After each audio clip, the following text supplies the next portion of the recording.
안녕하세요. 베나TV 장보경 PD입니다. 베나TV는 후원금과 광고료를 제작비로 사용하고 있습니다. 많은 분들이 후원해 주시지만 아직은 부족한 상황입니다. 그래서 광고를 끝까지 꼭 봐주십사 부탁드리고 싶습니다. 더불어 베나TV 영상이 널리 알려지도록 공유도 많이 해주세요. 감사합니다.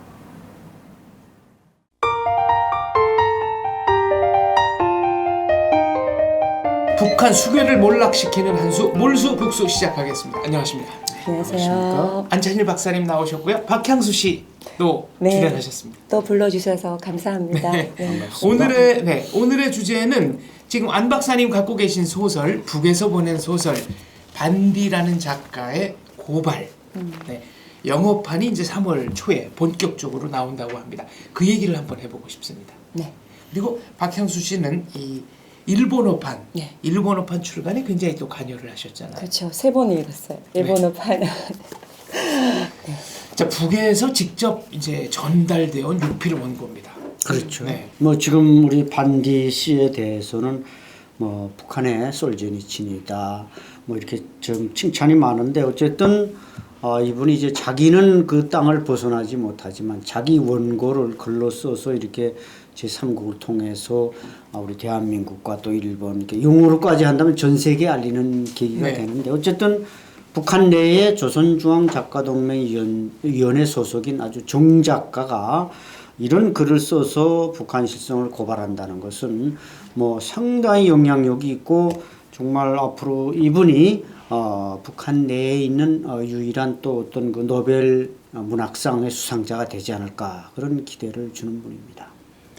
이번에 영어판은 번역자 때문에 또 화제가 되지 않았습니까? 네, 저도 깜짝 놀랐어요. 그 채식주의자를 네. 번역한 네볼라 스미스 네. 씨가 번역하셨다고.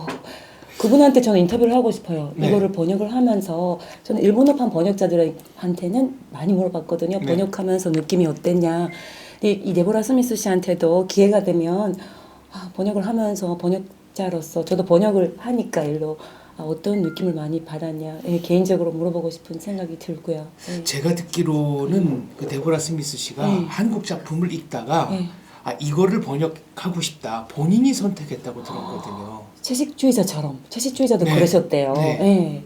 그래서 의뢰를 받기 전에 채식주의자 같은 경우에는 그 번역을 시작하셨다고 하시더라고요. 네, 이미 그러니까 본인이. 이것도 그런 식으로 네. 본인께서 대단하시네요. 네. 자, 번역자도 상당히 인류고 이제 미국과 영국에서 거의 이제 동시 출간이 되는 것 같은데 네. 이 의미를 어떻게 봐야 되겠습니까? 그러니까 이제 이게 한국어판에 이어서 일본판 혹시 일본판 우리 박향수 선생님이 번역하시지 않았었나요? 같이 활동하시는 분들이 같이 일본에서 활동하시는. 하셨어요. 그러니까 예. 번역하신 분들을 많이 알아요. 제가. 아이고, 예. 프랑스어판은 이미 출간이 됐습니다. 그래요. 그러면 아마 이게 이제 유럽과 뭐 미국과 이 영어권이라는 게 뭐 우리가 필리핀이나 뭐 동남아까지 포함한다고 할 때 이 전 인류 사회에 북한의 그야말로 인권 탄압 또 독재 실상 또 인민생활 이런 것이 전달 그야말로 고발되는 거 아니겠습니까? 부분적으로 지역적으로 고발된 게 70억 인류에게 고발된다는 측면에서 아마 북한 사회의 모든 것을 벌거벗긴다. 대단한 이게 하나의 문화혁명이라고 생각됩니다. 일본어판 출간 얘기 좀 들어보겠습니다. 네. 박현수 씨가 책을 직접 읽었을 때 느낌이라든가 뭐 여러 가지. 제 느낌은 한마디로 네. 디즈니랜드나 에버랜드 가면 그 귀신집 있잖아요. 네. 호러하우스 같은 거. 거기에 들어가는 느낌이어서 여기 7개의 이야기들이 있어요. 네, 7개 단편이 있죠. 단편이 7개 있는데 그 하나하나가 정말 그 다른 귀신집에 들어가는 느낌이었고요. 네. 가상 체험하는 북한을 그런 느낌이었어요. 근데 읽으면서 너무 겁이 나요. 너무 싫은 거예요. 너무 혐오감을 느껴요. 근데 우리는 거기서 귀신집처럼 그 호러하우스처럼 출구가 있다는 것을 알잖아요. 우리는 여기서 잠깐 구경하러 나갈 수 있잖아요. 구경을 하고. 근데 여기서 평생을 살아야 되는 사람들을 생각하면 정말 너무 가슴이 답답하고 정말 지구상에 이런 나라가 있을 수 있을까? 딱 그 한마디 정말로 그런 느낌을 받았어요. 진짜로. 이 단편 하나하나의 주인공들은 처음부터 북한에 대해서 반감을 갖는 게 아니고 네, 그렇죠. 처음에는 어떻게든지 그 체제를 위해서 살려고 하다가 그렇죠. 이런저런 이제 경험을 하고 나서 돌아서는 그렇죠. 이런 그렇죠. 얘기입니다. 그렇죠. 하나하나가 정말 열심히 사는 북한 사람들의 일상.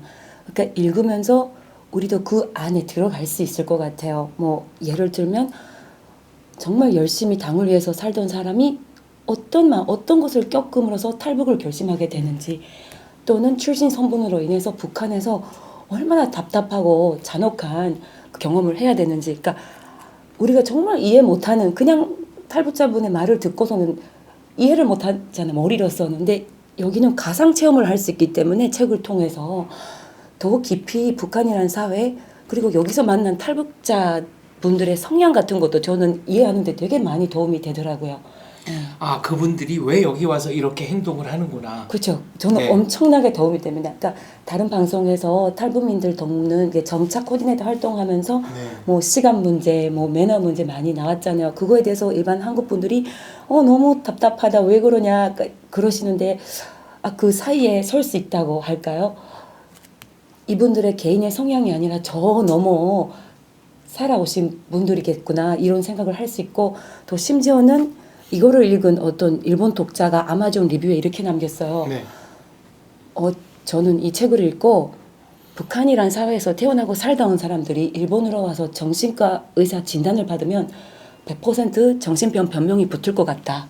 그러니까 그거는 그 사람들 모욕을 하는 게 아니라 그 정도로 사회가, 환경이 인간의 기본적인 뭔가 파괴를 하는 사회다. 네, 그렇게 말씀을 하셨거든요. 그러니까 저는 그래서 탈북민들이란 지금 많이 접하잖아요. 여기서 그 봉사활동, 아이들 가르치는 활동, 그 활동에도 저는 이 책을 읽으면서 많이 생각이 깊어졌고 도움이 될 것 같습니다. 네. 안 박사님, 탈북자들 사이에서 혹시 이 소설이 화제가 됐습니까? 화제가 됐죠. 왜냐하면 이게 이제 자기들의 겪은 경험을 그대로 이제 리얼하게 소설에 녹여냈기 때문에 아마 탈북자들도 이 고발이라는 책을 거의 다 읽은 걸로 알고 있고, 뭐 이제 말씀하셨지만 정신병을 치료받아야 될 정도로 그만큼 고통과 시련을 겪고 온, 그야말로 감옥에 갔다 온 사람들이나 마찬가지 아닙니까? 탈북자들은 일본으로 갔건 한국으로 갔건 미국으로 갔건. 근데 이제 솔제니친이나 뭐 그런 분에 비교하지만 사실 솔제니친이나 그 소설을 쓰던 그 당시에 그 소련은 그렇게 사람이 굶어 죽거나 영양실조 걸리거나 뭐 시체가 기차 역전에 널려 있던 그런 상황이 아니었습니다. 그럼에도 그것이 인류에게 주는 임팩트가 컸는데, 이분은 지금 그런 모든 걸 경험하고 눈으로 보고 소설을 쓰기 때문에 탈북자들에게 공명하지 않을 수가 없는 거죠. 일본어판은 어떤 경로로 이게 나오게 된 겁니까? 일본어판은 네, 그다음에 이분이 누구시죠? 이렇게 추천을 해준. 이거는 사쿠라이 요시코 씨는 네. 일본에서 유명한 그 코멘테이터로 많이 네. 활동을 하시고요. 아주 식자로 알려진 분입니다. 그리고 조갑재 선생님이랑 네. 이거를 번역을 하신 하기와라 료 선생님께서 친분이 있으세요.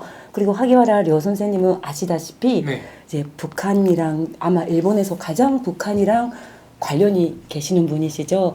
이분이 잠깐 설명을 드리자면 네. 옛날에 일본 공산당에 소속이 됐고 적기, 아까 기자로서 평양에 주재원으로 1년 정도 사셨어요. 공산당 기관지. 그렇죠. 네, 그렇죠. 네. 근데 이분의 인생 자체가 제일교포랑 아주 얽힌 인생이세요. 그러니까 18세 때 이제 상경을 해가지고 엄청 가난한 속에서 우유 배달을 하면서 야간 고등학교를 다녀요. 근데 그때 마음의 친구가 제주도 출신의 제일 조선인 2세였대요. 네. 근데 똑같은 가난을 겪으면서 같이 힘든 거를 5년간 이겨내고, 근데 어느 날 이 친구가 네. 북송선을 타고 북한으로 가겠다는 거예요. 그때는 일본 전체가 사회주의에 대한 뭐 환상이 있었고, 자기도 마음속으로부터 응원을 해서 잘하고 정말로 꿈을 실현을 하라, 차별되는 사회에서 빠져나가고, 그래서 네.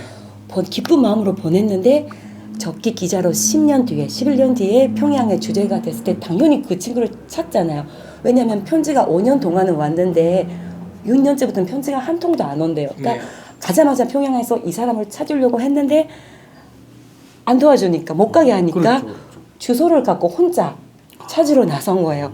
그랬더니 간첩행위라고, 그게 이 사람도 이제 폭발한 거죠. 뭐야, 그렇죠. 이 나라가 내가 생각한 북한이 아니다, 현무소가 아닌가, 이렇게. 그때 이 사람이 마음속으로 느낀 거를 메모를 했대요. 그때 그 분노를. 그러니까 무서운 나라다. 현무소가 아닌가. 현무소에는 사상의 자유가 있지 않나. 생각할 수 있는 자유가. 여기에는 그 자유도 없다.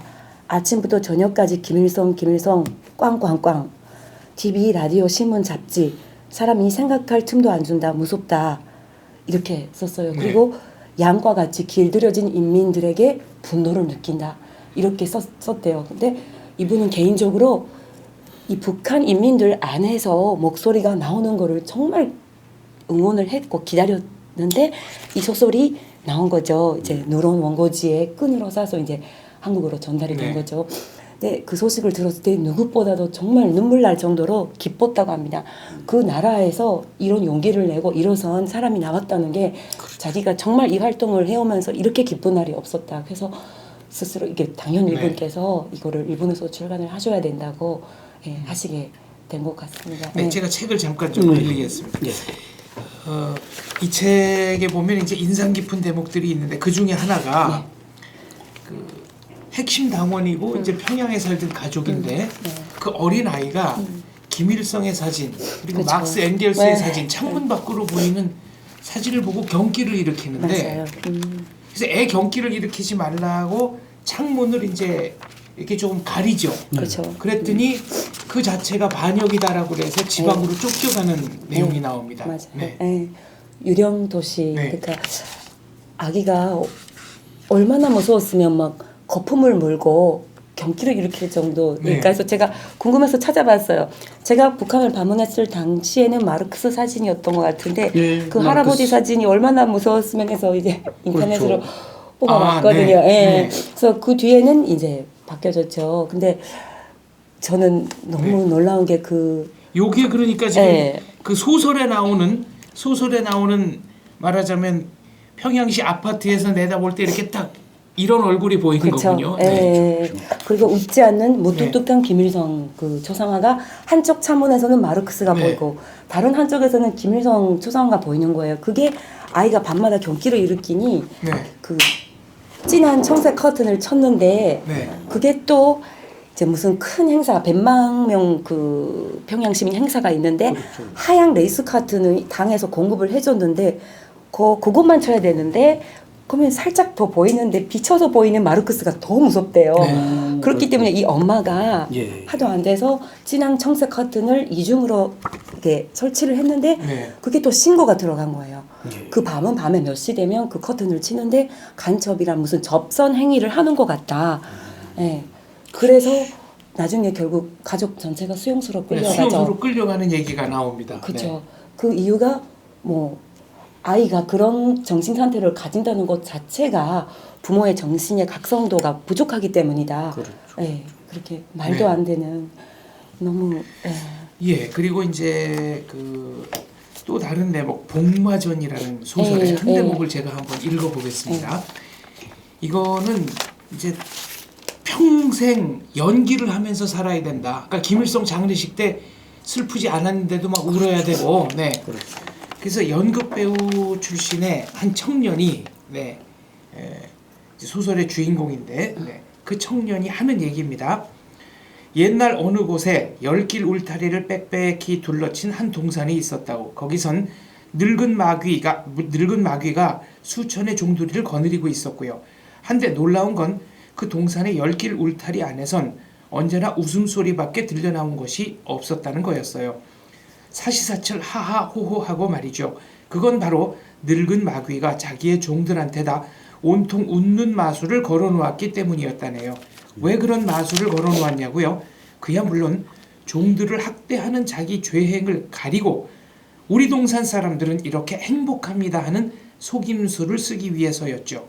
그러자고 다른 동산 사람들이 넘볼 수도 드나들 수도 없게 10길 울타리도 쳤던 거고요.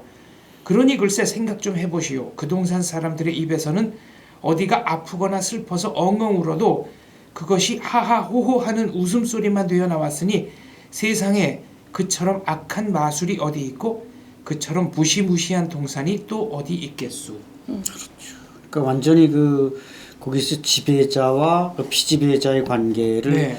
적나라하게 이제 이중성을 표현하는 건데 북한 사람들은 마찬가지죠. 북한 사람들은 다 세상에 부러움 없어라 이렇게 해서 자기가 최고의 지상 낙원에서 사는 것 같지만 웃음소리를 내려고 하는 것 같지만 사실 북한 이 사회는 거의 비명투성이고 세상에 부러운 것이 너무 많죠. 북한은. 그래서 이 작중의 주인공이 그 만드는 작품 제목이 아프다, 우습다, 엉엉엉, 뭐 간지럽다, 뭐 그렇죠. 엉엉엉, 하여튼 이런 식으로. 네. 네. 그거를 또 리얼한 연기가 부족하다고도 무슨 연극 연습을 하면서 선생님한테 계속 혼나는 장면이 나오는데 그 리얼하다를 무대 자감이라고 북한에서는 표현을 하더라고요. 무대 자감이 부족하니까 뭐 다시 해라, 다시 해라, 배도 고픈데 뭐. 네, 너무 웃기면서 슬프더라고요. 정말 학생들이 너무 배고픈데 그 연습을 하면서 네. 그러면서 이제 이 북한 전체가 무대며 연극이다. 네. 진짜 연극에는 막이 내리지 않냐. 근데 북한이라는 사회는 막이 내리지 않는 사회다. 예, 그렇게 나오는데 국민 모두가 자감 연습생이기도 하다. 그 무대 자감, 혹시 자감이라는 말 북한에서 들어보신 적 있으십니까? 글쎄 나는 그렇게 많이 들어본 것 같지 아, 않습니다. 그 예술 용어 같네요. 네. 이 책에 의하면 네. 주인공의 마음과 완전히 몰입이 돼가지고 연극 속 주인공의 이름과 몰입이 돼서 혁명사상으로 무장하고 예. 그것을 무대에서 그대로 꺼내놓는 게 이제 무대 자감이다 이런 설명이 나옵니다. 그렇죠. 어떻게 보면 북한 전체가 진짜 무대라는 생각이 들었어요. 근데 본인들도 그게 어느 정도 연기를 강요당하고 연기를 하고 있잖아요. 근데 사람이라는 게 연기하다 보면 어느 순간부터 그게 연기인지 모르게 되는 순간이 이게 오더라고요. 자기 실제 마음인지. 네, 네. 제가 그런 경험이 있어요. 그러니까 예를 들고 전 조선학교에서 이제 조천연기 학교를 다녀서 이제 북한으로 이제 수학여행을 가잖아요. 그러면 꼭 예를 들고 신천박물관 그 예, 예, 미제가 학살했다는 예, 그런 예, 데를 가면 그 처참한 학살의 장면의 사진들을 보여주면서 뒤에서 선생님들이 거기 안내원들이 1번, 2번, 3번 미리 정해요. 너가 1번 울면서 구호를 외쳐라. 너가 2번이다. 미리 다 짜놓는 거예요. 그래서 뭐 이 미 제국주의들을 뭐 문기 푸시자 막 구호를 불러야 돼요 순서대로. 그러니까 그땐 진짜 왜 그렇게 미리 1번, 2번, 3번 이 사회가 다 그렇구나. 근데 그 안에서 물들어지면서 살다 보면 그게 어느 순간부터 마비되는 것 같은 그런 느낌이 있어요. 그렇죠. 예. 당연하죠. 그 예. 사회 자체가 거대한 그 세트장이고 다 시켜서 하고 뭐 그것은 이제 제도적으로도 뭐 최고인민의 대의원을 뽑는다. 그럼 무슨 누가 후보자는 단독 후보고 당에서 지명한 사람이고 네. 우리 국회의원하고는 본질적으로 다른 거란 말이죠. 그렇기 때문에 뭐 거대한 세트장이고 이미 다 연습된 대본대로 그냥 국민은 그냥 따라서 하는 게 아닌 액터들이죠. 말하자면. 예. 그다음에 이제 이 책에 보면은 이른바 그 토대가 나빠가지고 뭐 반장 선거도 나갈 수 없고 취직도 안 되고 예. 진학도 안 되고 이제 그런 얘기가 나오는데 그래서 자기 남편하고 조카의 그 토대에 예. 도대체 뭐가 문제인지 관계 기관에 얘기해서 이제 받는 대목이 나옵니다. 예. 이 소설 속의 한 대목, 네. 그 사본입니다. 이게 이제 토대 사본인데 성명 리일철, 계층별 149호 가족, 평가 적대 군중, 아버지 리명수, 일제시대 부농 출신으로서 당의 농업협동화 정책에 불만을 품고 원산시 공공군 공공리에서 논벼 랭상모에 대한 해독 행위 감행, 반당 반혁명 종파분자로 처단, 어머니 정인숙, 남편의 처단에 대한 불만과 화병으로 현 거주지에서 사망. 근데 이게 소설에 보면은 일부러 그 말하자면은 그 모내기를 잘못한 게 아니라 실험 과정에서 처음 해보니까 이제 실수로 죽였는데 이렇게 됐다는 거거든요. 그렇죠. 근데 이 정도를 가지고 이제 가족들이 대대손손 차별을 엄청나게 받는 겁니다. 그렇죠. 그러니까 그 사람은 그 기본적으로 핵심 군중이 뭘 잘못했다면 이게 용서가 됩니다. 그러나 네. 그 사람 이미 족대계층, 요즘은 뭐 족대계층이라는 말을 좀 순화해서 뭐 복잡 군중이다 이렇게 약간 그 순화하는 용어를 쓰지만 네. 제거돼야 될 사람이니까 평소 이렇게 딱 목표를 노리다가 그 말하자면 그 목표가 이거 제거 순간이 왔다 이렇게 하고 이제 제거를 시키는. 그래서 그 사회에서는 자간 이 출신성군이 좋지 않으면 코에 걸면 코골이, 귀에 걸면 귀골이 네. 그렇게 되는 거예요. 근데 그 소설에서 너무 더 슬픈 게 그 남편이랑 결혼한 부인은 출산 네. 성분이 나쁘지가 않는 거예요. 그렇죠. 예, 그래서 부인은 열심히 남편의 입당할 수 있도록 노력을 하는데 결국 이 남편의 그 인사권을 쥐고 있는 간부가 이 부인을 밤에 혼자 있을 때 찾아와 겁탈을 하려고 그렇죠. 하죠. 그렇게 하는 거죠. 그래서 남편이 입당시켜 주는 거를 예, 존재 조건으로 네. 해서 부인은 남편한테 얘기도 못 하고 그렇죠. 근데 나중에 알게 되고 그래서 그 제목이 탈북기잖아요. 네. 나중에 결국 탈북을 어. 결심을 하게 된다 그런 얘기인데 예. 저는 일본으로 탈북 간 어떤 분한테 반대 케이스도 들어봤어요. 그러니까 이 경우에는 부인이 그 말을 못 하잖아요. 네. 남편의 상사가 자기를 그렇게 뭐라 그러나요? 그 겁탈하려고 겁탈하려고 하는 걸 네. 말을 못 하는데 그 반대 케이스는 남편이 시키는 거예요. 어. 부인을 바치는 거죠. 예, 그런 경험을 했다는 분의 증언을 전 들어본 적이 있어요. 그런 얘기는 저도 탈북민들한테 많이 들었는데 본인이 그런 경험한 사람보다 주위에서 그런 일이 많은데 결국 뭐그 고난의 행군기에는 이제 중국인 그 맞아 화교 장사들이 이렇게 지나가는 길목에 자기 집이 있으면 우린 딸을 그 마루에 나와 앉아 있으라 옷을 좀 야하게 입고 앉아 있으라 그래서 그 화교가 데려가는 조건으로 돈을 주면 그걸로 쌀을 사서 먹기도 한다. 그다음 뭐 입당 조건으로 하는 건 군대에서 이게 요군들이나 이런 건 사실은 좀 비일비재하다. 안타까운 일이지만 그렇게 물론 뭐 모두 그런다는 건 아니지만 어쨌든 많은 수가 자기 생존과 입신양명을 위해서 여성들이 몸을 바치는 경우가 많다. 이것이 북한 사회주의 현주소죠. 네, 한두 대목만 더 읽어보겠습니다. 지척만리라는 소설은 이제 어머니가 중병에 걸려서 위독하니까 아들이 이제 어머니 병문안을 가고 싶은데 결국 여행증을 못 끊어서 못 가는 얘기입니다. 근데 이 소설의 전제가 뭐냐면은 군대 10년 제대를 하고 고향으로 가려고 하는데 예. 니네들은 제대를 하면서 고향으로 가지 마라. 그래가지고 이 제대병을 전부 탄광으로 그냥 일괄 배치를 해버리는 거죠. 그래서 이제 어머니한테 못 가는 건데 도둑기차까지는 탑니다. 예. 그 뒤 대목입니다. 말하자면 표 검열을 하러 오니까 예. 그 의자 밑으로 이제 숨고 바닥을 기면서 이제 피해 다니죠. 예. 의자 위에서는 못 느끼던 퀴퀴한 냄새가 코를 찌르고 들었다. 속눈썹에 거미줄이 엉켜들었다. 무릎과 턱을 또아리처럼 꼬부려 붙였으나 허우대 큰 몸집은 자꾸만 밖으로 붉어져 나오려 했다. 뿌연 구두짝이며 시커먼 운동화짝들이 비록 코앞에 와닿긴 했어도 올바자처럼 앞뒤를 막아주는 그 다리통들이 오히려 고맙기만 했다. 허나 그 고마움은 순간이었다. 갑자기 치미는 자격지심에 심장의 피가 왈칵 끓어올랐다. 내가 무슨 죄를 지었길래 도둑질을 했나 살인을 했나 내 나라 내 땅에서도 어머니 병문안 가는 게 이리도 죄란 말인가. 이리도 명철은 와다닥 뛰쳐나가고 싶은 충동에 몸을 움찔했다. 그렇죠. 이게 제대하고 말하자면 집단 배치를 받았죠. 자기 고향과는 관계없는 지역으로 받았는데 이 사람이 얼마나 그 집에 한번 가보는 게 소원 아니었겠습니까? 그렇죠. 북한군은 이게 정기적인 휴가가 없기 때문에 어려서 또 난 고향에 한번 가보고 싶은데 그것도 못 가보게 하니까 그렇게 불법이죠. 북한식으로는 불법인데 그걸 열차를 탔다. 참 안타까운 일이고 그런 경험을 한 탈북민들이 너무나 많습니다. 아마 그 사람은 그 탄광에 집단 배치 받았으면 이제 결혼한다고 할 때 이제 집에 갈 수 있습니다. 결혼을 해야 되니까. 이 소설에 볼 때는 예.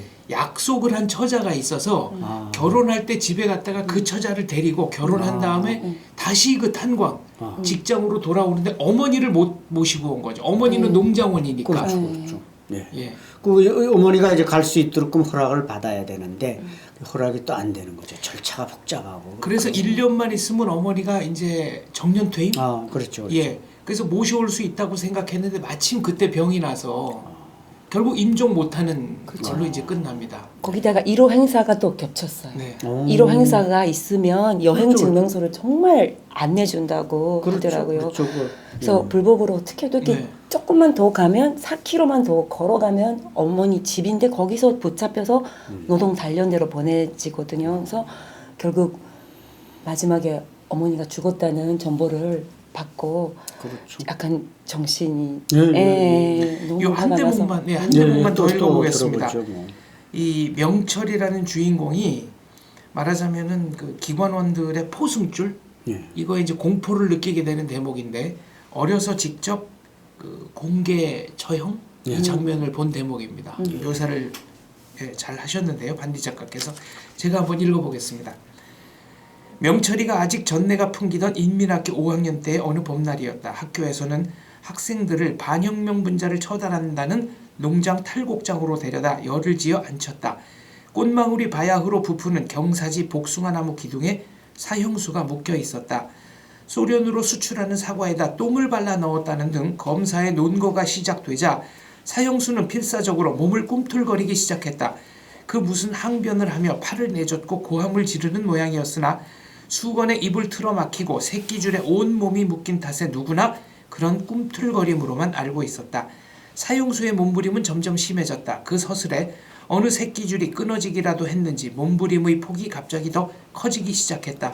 그러자 모자띠를 턱에 내려간 한 안전원이 급히 달려나갔다. 그는 훈련된 동작으로 허리춤에서 포승줄을 잡아채 풀어내더니 그것으로 제꺽 사형수를 덧묶어 놓았다.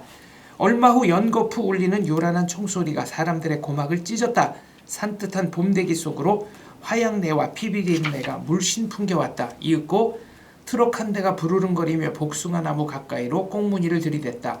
두 명의 안전원이 구두술이 달린 손칼을 바지 주머니에서 꺼내더니 복숭아나무에서 새끼줄을 끊어내기 시작했다.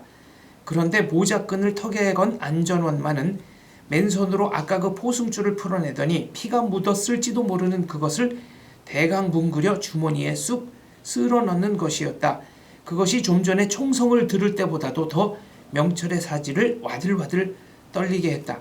그 포승줄은 훗날에도 명철의 뇌리 속에 남았다. 숙제를 못해갔거나 학교에서 주는 과외, 과업 같은 것을 끝내지 못한 날 저녁에는 을에 그 포승줄이 꿈에 나타나 명철이를 가위 눌리게 했다. 명철은 그 무렵부터 선생님이나 소년단에서 시키는 일 앞에 더없이 고분고분해지는 자신을 느끼기 시작했다. 네, 바로 그 사형의 효과의 극대화입니다. 그 북한의 사형은 형사적 처벌이 아니라 저렇게 사상 교양의 수단이죠. 교양을 해서 많은 사람들이 그걸 보게 함으로써 그 사람들이 아 나도 저렇게 되지 않으려면 어떻게 살아야 된다. 이걸 가르치는 하나의 교양 수단이지 저건 사법적 처벌이 아닌 것이죠. 이분은 그 줄이 트라우마가 된 거잖아요. 그렇죠. 줄이. 완전히 네. 트라우마가 아까 정신병 얘기가 네. 나왔는데 정말 평생 어린 마음에 그 얼마나 큰 트라우마로 평생 안고 가야 될까. 그렇죠. 트라우마 얘기가 잠깐 나왔으니까 그 얘기 해보겠습니다. 탈북자들 중에는 아직도 자기가 북한에 있을 때 꿈을 꾸는 분들이 그렇게 많다고 들었습니다. 그렇죠. 그런 분들이 국경을 넘어올 때 그 뒤로 쫓아오는 장면, 그건 뭐 다른 사람 얘기할 거 없이 저 자신도 휴전선을 넘어올 때 꿈을 아직도 꾸고 있단 말이죠. 그러니까 자꾸 누가 쫓아오는 겁니다. 총을 들고 쫓아오고 나도 총을 가지고 있는데 이게 방아쇠를 당겨도 총알이 안 나가는. 그래서 잡히는 순간이 다가오는. 그 잡힐 때 되면 이제 깨는 거죠. 그래서 그런 꿈은 아마 지금 3만 명의 탈북민이 있는데 이런 분들이 최소한 아마 한 달에 한 번씩은 꾸지 않을까. 안찬일 박사님은 38년 되셨는데 탈북하신 지 아직도 꿈을 꾸신다고요? 그렇죠. 아직도 그런 꿈을 가끔은 꾸고 또 어쩌다가 또 내가 거기 북한에 있는 겁니다. 있는데 그때 풀리지 않던 문제들 뭐 이런 게 자꾸 이 트라우마로 그냥 이 재생이 돼가지고 그러니까 그건 뭐 저뿐만 아니라 모든 탈북민들이 다 공통적으로 느끼는 심리적 아마 고통일 겁니다. 이해가 갈 것 같아요. 저는 그러니까 예를 들고 북한에서 이렇게 편지 오늘 하나 가져왔는데 이게 네. 냄새를 맡으면 북한 냄새가 나는 거예요. 저 안에서의 북한 냄새. 그러면 확 그 2, 3주간의 체류 기간에 제가 너무 답답하고 힘들고 분노 느낀 그 감정으로 확 돌아가는 거예요. 그러니까 그 느낌이 다 살아나는 거죠. 그러니까 거기에 평생 살다 오신 분은 오죽할까. 저 잠깐 있었던 것도 너무 큰 상처로 남아 있는데 그때는 많이 뭐 그 반문 네. 자체가 힘든 반문이었기 때문에 신기한 편지죠. 이게 네. 일본으로 온 거죠. 그러니까. 일본으로 온 거죠. 그러니까 저는 어떻게 보면 이게 북한에서 보내진 원고잖아요. 그렇죠. 그러니까 북한에 사는 사람들이 해외로 편지를 보내는 일은 제일 조선인이 제일 많지 않을까요? 네. 그러니까 어떻게 보면 이 반디 작가처럼 이제 네. 밖으로 보내진 목소리 저는 일본에 있는 교포들은 어릴 때부터 자연스럽게 편지를 받아왔기 때문에 저도 정말 어떻게 보면 이 편지 생각이 많이 났어요. 그 탈북해서 쓴 거랑 현지에서 온다는 게 냄새부터 시작해서 모든 게 느낌이 다르잖아요. 예. 그렇죠. 그러니까 일본에만 해도 이렇게 혈연을 뭐 지연 뭐 통해서 이렇게 참 친필이 네. 갈 수 있지만 우표를 붙이면 가는 거 아닙니까? 그렇죠. 근데 우리 한반도 내에서는 북에서 남으로든 남에서 북으로든 이런 편지가 네. 공식적으로 갈 수 없다는 거. 그렇죠. 그게 근데 좀 잘못 안타까워. 쓰면 못 와요. 편지가. 그것도 고면에 걸리니까. 네, 이게 그러면 네. 표시합니다. 네. 한번 저 괜찮은 부분. 네, 괜찮은 부분 한번 읽어주시면 좋겠습니다. 고무를 해서인지 이게 다 풀질이 다 똑같아요. 항상 아, 깨끗하게 뜯어보죠. 이렇게 아. 한번 뜯어보고 다시 풀질한 그렇죠, 그렇죠. 모든 네. 편지의 풀질이 다 똑같습니다. 예, 그렇죠. 북한은 군인이 집에 편지 써도 다 뜯어보는데 네. 일본어로 가는 편지는 무조건 뜯어보죠. 그렇다 그러더라고요. 그래서 이제 많이 암호로 쓰기 시작했다 그렇게도 듣고 이제 직접 그 네. 이런 식으로 우편으로 집에 도착한 편지에는 항상 시작이 그 수련님과 네, 여기도 여기는 여기도 뭐, 네, 그렇죠. 수령님 네. 얘기 계속 나오네요. 항상 처음에는 위대한 수련님과 신문. 친애하는 지도자 김종일 동지의 가르치심 따라 각기 자기 맡은 부분에서 통일의 그날을 앞당기기 위하여 극세게 살아가고 있습니다. 이렇게 시작해요. 그렇죠. 머리는 예, 예. 그래서 이제 뭐 다음에 누가 가는데 뭐 필요한 거 뭐 써 있고 뭐 감사하다고 써 있고 근데 이렇게 직접 우편으로 보내지 않는 편지 예를 들고 이거는 2002년도에 인편으로 받은 편지예요. 예, 예. 급하게 생활이 너무 힘드니까 돈을 보내달라는 연락을 받고 우리 아버지의 사촌 동생한테 그 조천영 간부의 돈을 30만 원, 한국 돈 300만 원을 급하게 보내달라고 해서 친구를 통해서 친구편으로 이제 보내는 거예요. 그냥 고려 호텔에서 친구랑 그 아빠 사촌 동생이 만나서 건넨 거죠. 인편으로. 인편인데 이제 확실히 받았다는 증거 영수증으로 이게 한 장 써라 이러는 거거든요. 항상 그러면 이제 형님과 형수님 너무 생활이 힘들어서 또 부탁하게 돼서 죄송하다. 30만 원 잘 받았습니다. 정말 생활하기가 너무 곤란해서 방조를 요구하였습니다. 병치료에 동생이 아파서 병치료가 조금 더 필요하다. 그리고 마지막에 이거 2002년도에 보내진 편지인데 2년만 있다가 오겠다는 것이 60이 되어 가는데 만나기 힘듭니다. 한번 만났으면 좋겠습니다. 이렇게 짧고 심플한 정말 이거는 예. 이거는 그러니까 검열 없이 검열 없이 그냥 그분이 여기다가 그냥 넣고 앞에서 네, 그쵸. 바로 전달해 와서, 주신. 예, 주머니에 넣고 가져오신 건데, 그러니까 이 고발을 읽으면서 네. 진짜 생각이 많이 들었어요. 편지 생각이 많이 났어요. 예. 그리고 아, 이거는 이제 굉장히 힘들다는 얘기였고 다른 네. 편지들은 네. 다른 편지들은 아까 보셨다시피 예. 네 처음에는 그 말하자면 정치적인 내용, 네, 그쵸. 우리 잘 살고 있다 이런 네. 내용이 있는데 예. 이제 뒤에 가면은 뭐 네. 다음에 누구누구가 간다고 네. 들었기 때문에 기다리고 있겠다 그런 내용도 있고 네. 또 우리 아빠가 조금 몸이 안 좋으셨어요. 그랬더니 네, 그러니까 이런 얘기가 있네요.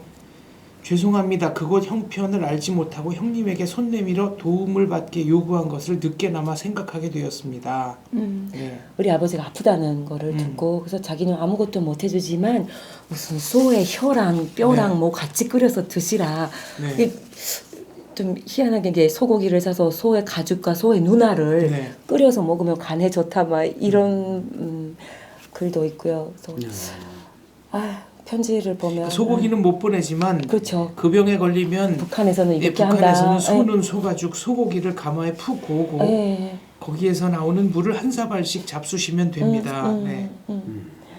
제발 오래 살아달라고. 예. 이런. 근데 북한에 소가죽을 구할 수가 있나요? 북한은 돼지든 소든 네. 잡았는데 가죽을 국가에 반납하지 않으면 큰일 납니다. 그렇죠. 네.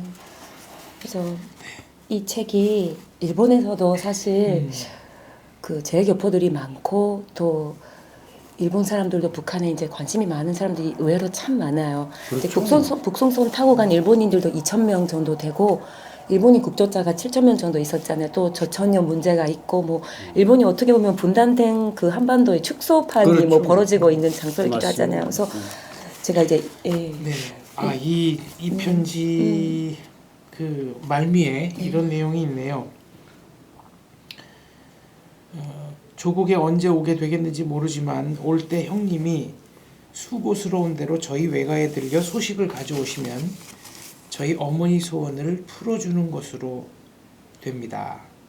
그 이 얘기는 속마음을 네. 예, 그렇죠. 자기 외가 네. 그 어머니는 그러니까 제 친정인데 그렇죠. 하고도 연락을 못 하고 있다는 못하고 얘기네요. 있는 그렇죠. 예. 예. 그래서 지금 봐도 너무 미어지고요. 네. 그래서 그 일본의 그 독자들이 엄청 뜨거운 반응을 보이고 있어요. 그래서 그렇죠, 그렇죠. 아마존 리뷰를 제가 좀 훑어봤어요. 그래서 어떤 리뷰들이 있나 했더니 뭐 몇 개 좀 소개할까요? 예. 네, 소개해 주십시오. 예, 아, 이 책을 읽은 독후감은 솔직히 안 좋다. 너무 마음이 무겁다. 웬만한 신장을 가지고는 버텨낼 수가 없다.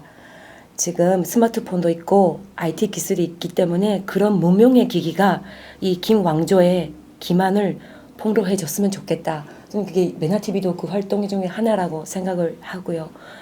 또 뭐 북한에서 생활해 본 적이 없는 사람들의 정신 상태가 어떤 것인지 잘 이해했다. 일본에서 정신과의 진단을 받으면 모두가 변명이 붙을 것이다. 또 영혼의 살인이라는 게 어떤 건지 잘 알았다. 읽을수록 미스테리, 호라, 공포다.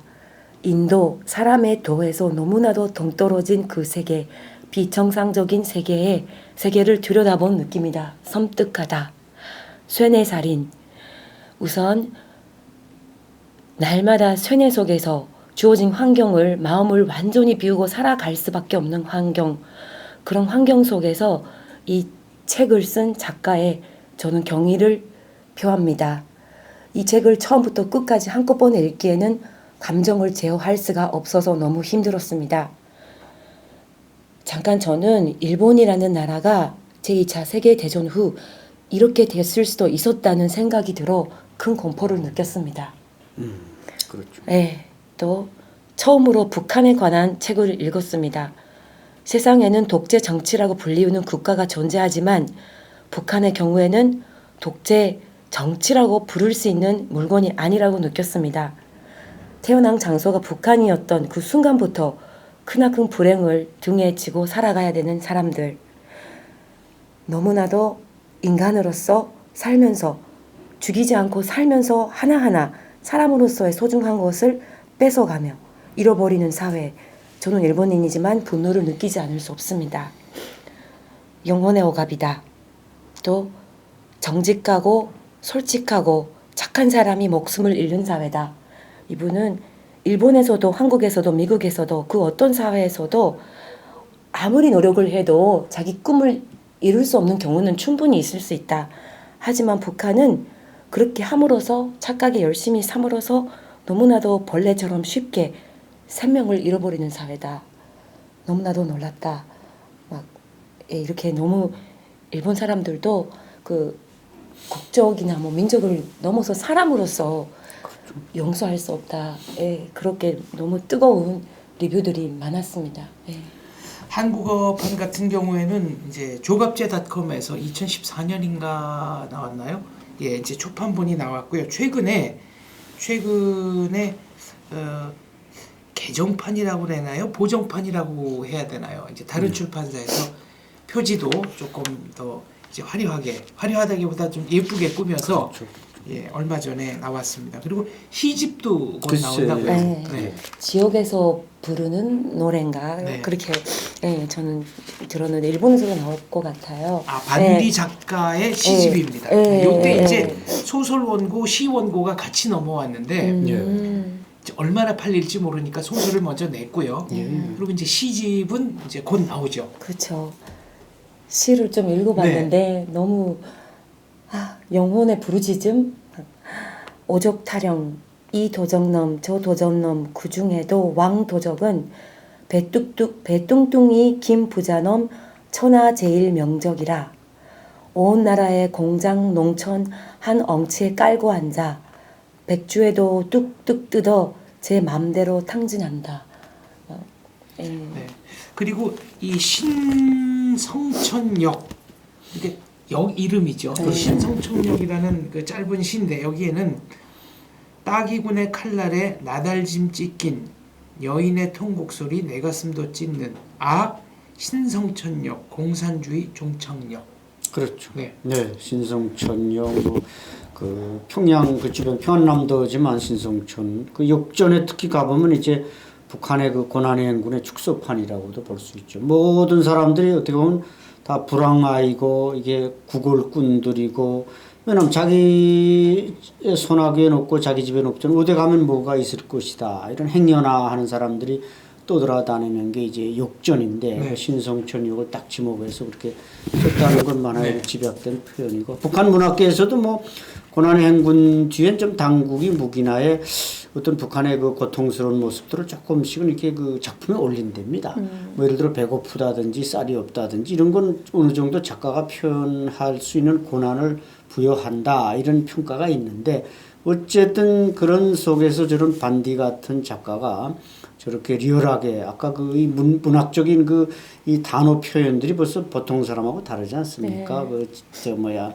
이렇게 기차에서 그 밑에 의자 밑을 기어다니면서 그 고통스러운 장면들을 표현해내는 건 정말 흉내내기 어려운 뭐 그런 문장들을 사용하는데 그런 게 우리 세상에 알려지고 있다는 게 그리고 북한의 이런 인권 탄압도 정말 자루 속의 송곳처럼 감출 수는 없다. 그런 얘기죠. 그렇죠.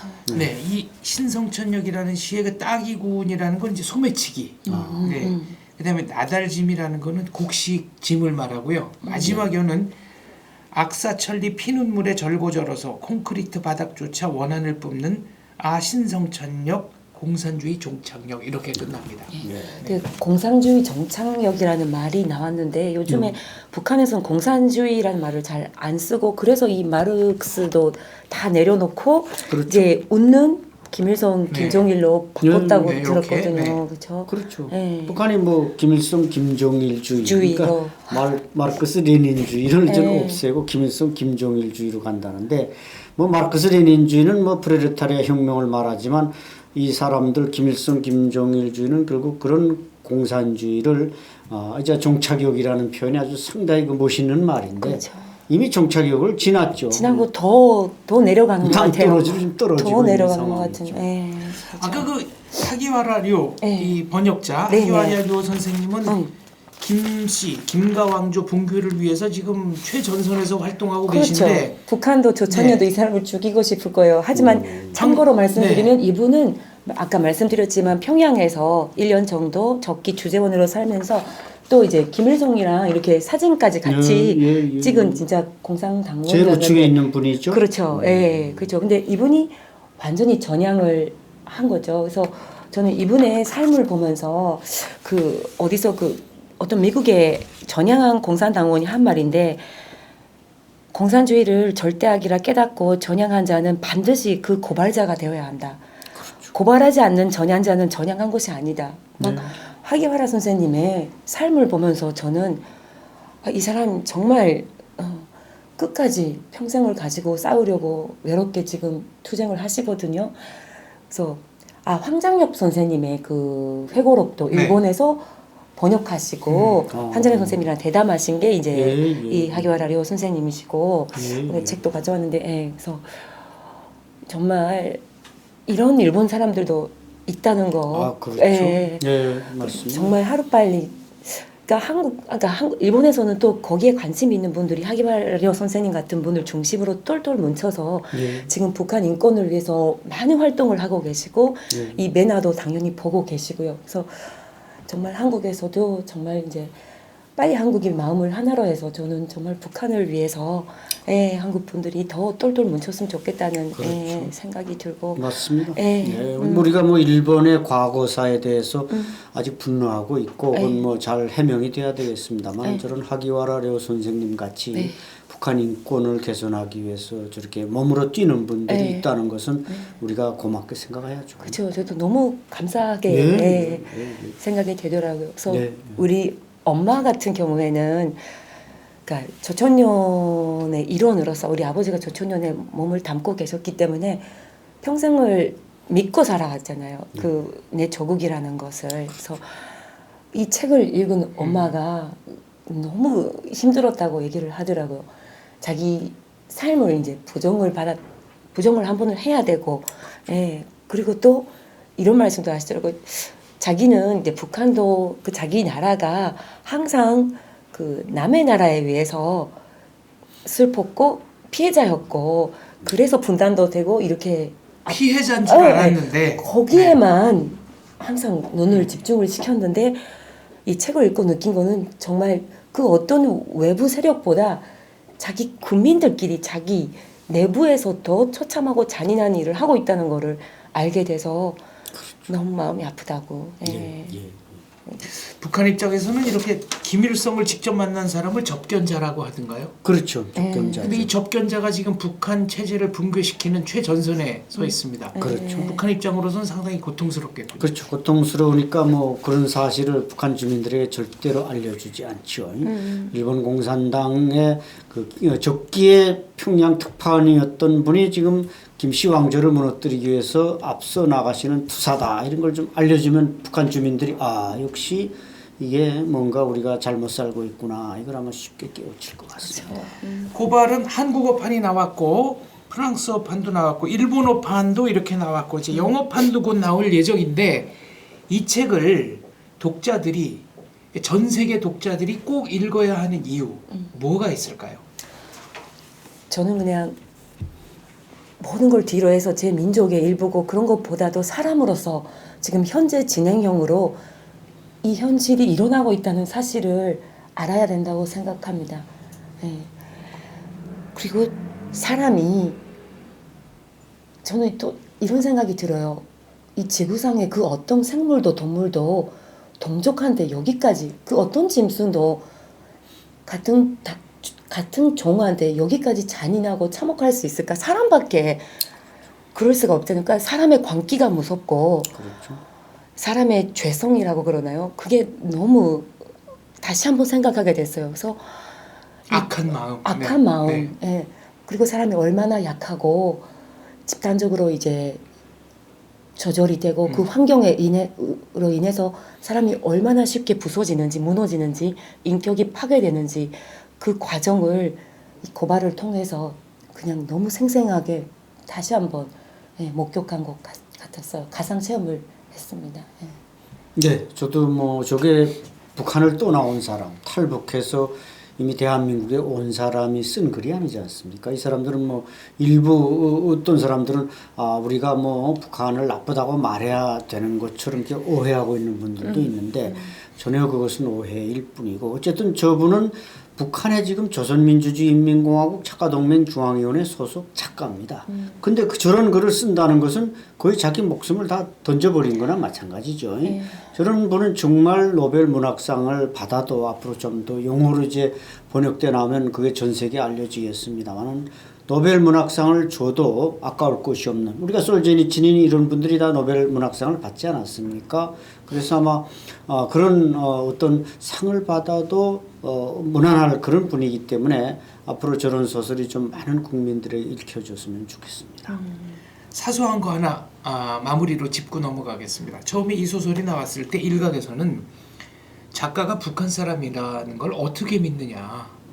사실 검증이 안 됐지 않느냐. 그리고 작가 속에도 이분이 누군지 짐작 못할 정도로만 쓰여져 있습니다. 네.